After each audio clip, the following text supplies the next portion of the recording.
PSL के हवाले से खबर ये है कि आज कोयटा ग्लैडिएटर्स और कराची किंग्स आमने सामने होंगे। शहर कायद के बासी अपनी टीम को सपोर्ट कर रहे हैं। इसी हवाले से मज़ीद तफसीलात जानते हैं शोएब बुखारी से।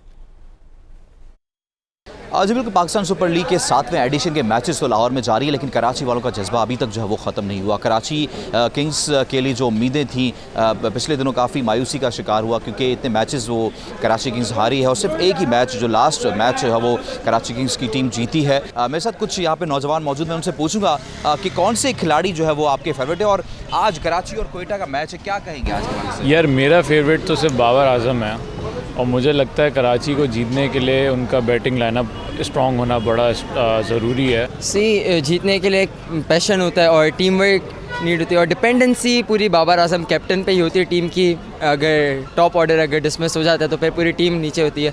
लेकिन लास्ट मैच में कराची किंग्स ने काफ़ी अच्छी बॉलिंग की, मीर हमजा ने काफ़ी विकेट्स लिए और इसकी वजह से कराची किंग्स जीती। आज जिस तरह से लाहौर को लास्ट टाइम जो है वो लाहौर कलंदर्स को बीट किया था कराची किंग्स ने, इस बार वो कोयटा को भी करेगी और इस बार जो बैटिंग लाइन है, आपने सुना कि कुछ बैटिंग लाइन स्ट्रॉन्ग करनी पड़ेगी और कुछ बॉलर्स को भी जो है वो अच्छी कारकर्दगी दिखानी होगी, जिसके बाद ही कराची किंग्स जो है वो जीत सकती है और अपना मज़ीद जो पिछली कारकर्दगी रही है पिछले मैचेस में उसको मज़ीद बेहतर बना सकती है। जी।